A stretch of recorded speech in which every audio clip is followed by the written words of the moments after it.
यही बात पूरे हमने अपनी कमजोरी को स्वीकार तो किया ही कि हमारे अध्यक्ष मनीष यादव जी, जिनको पटना यूनिवर्सिटी के छात्रों ने और पटना ने चुनाव जिताया था, उसके बाद हमने बहुत काम किए, बहुत संघर्ष किए विमेंस कॉलेज के लिए, अन्य सवालों पर, एडमिशन के मामले को लेकर। और जब भी पटना में बाढ़ और कोरोना आई, हमारे छात्रों ने हमारा सबसे ज़्यादा साथ दिया। जब भी कोई आंदोलन हुई, यूपीएससी का, बीपीएससी का, छात्र हमेशा लड़ते रहे। हम उसको सही तरीके से पहुंचाने की, हमारा जो लीडरशिप था, शुरू में हम गौतम आनंद चुनाव लड़े, फिर हमारे उस वक्त चांद बने, फिर हम चुनाव लड़े, फिर हम उस वक्त भी 2 पैनल पर थे, पहली बार भी पैनल पर थे, तीसरे बार हम पैनल पर थे, अध्यक्ष हम चुनाव जीते, चौथे बार कहाँ कमी रह गई। तो उसमें मैं मानता हूं कि संघर्ष हम नंबर 1 में रहे। छात्रों की आवाज हमने उठाई, छात्रों के काम करने में पीछे नहीं रहे। छात्रों के लिए आंदोलन सबसे ज्यादा जन अधिकार पार्टी ने किया, युवाओं के रोजगार पर सबसे ज्यादा जन अधिकार पार्टी ने किया। फिर कोई पार्टी आज तक सड़कों पर नहीं रहती है। जन अधिकार पार्टी के बाद कोई काम रहता है तो माले के बच्चे या लड़के कुछ रहते हैं, वामपंथी। इसके अलावा किसी कोई पार्टी को मतलब आंदोलन से नहीं है। कोई पार्टी, सत्ताधारी पार्टी को तो मतलब ही नहीं है।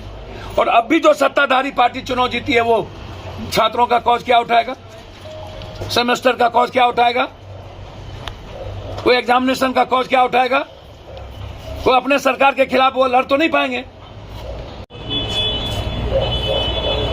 सेंट्रल यूनिवर्सिटी तो इसको तब भी बन जाना चाहिए जब यूपीए की सरकार थी।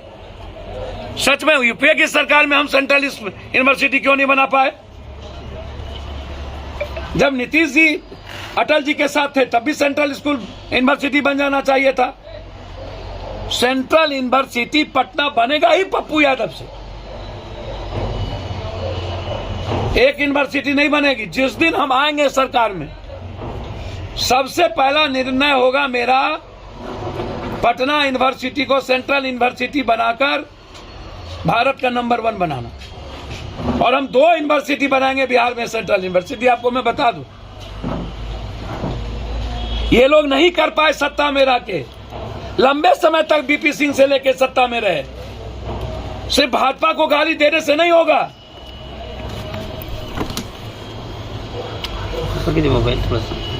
ये लड़ेंगे क्या? और दूसरी बात, सारे छात्रों के निर्णय के अनुसार सारी कमेटी डिसॉल्व कर दी टोटल। हम जून जुलाई में चुनाव है, हमने शुरू कर दी तैयारी। पूरे बिहार के यूनिवर्सिटी की तैयारी हमने आज से ही शुरू कर दी। बिल्कुल हम बैठते नहीं हैं, हमारी छात्र इकाई बैठेगी नहीं। 1 सप्ताह के अंदर पूरी कमेटी बन जाएगी।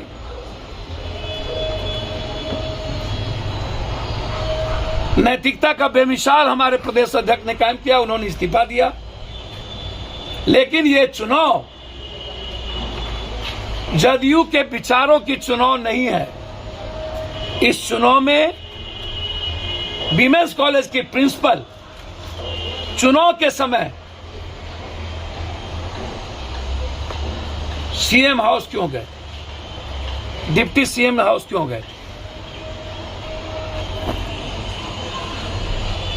विमेंस कॉलेज में ही जदयू के चारों पैनल को इक्वल वोट क्यों आता है? क्या है? 5 पैनल क्या है? इस चुनाव में नंबर 1, नंबर 2 डायरेक्ट अपनी अपनी पार्टी के चुनाव की जीत पर लड़ रहे थे। हमारा संगठन कंप्लीट छात्र इकाई चुनाव लड़ रही थी। हमने कहीं एक बार भी 20-20 एमएलए लगाए गए थे आरजेडी की तरफ से। जदयू की तरफ से पूरे ललन बाबू का नेतृत्व और उमेश जी देख रहे थे, और हमारा सिर्फ छात्र लीडरशिप और हमारे प्रभारी। यह चुनाव विचारों का जीत नहीं है, यह सरकार प्रायोजित धन साम दाम दंड भेद से कल छल बल से जीता गया। हम इसको स्वीकार करते हैं कि हम हारे हैं। हम फिर छात्रों का विश्वास जीतेंगे। छात्रों के परिवार और सबके साथ हमारा व्यक्तिगत और पारिवारिक रिश्ता है। हम उस विश्वास के साथ पटना यूनिवर्सिटी के विचार और गौरव को वापस करें।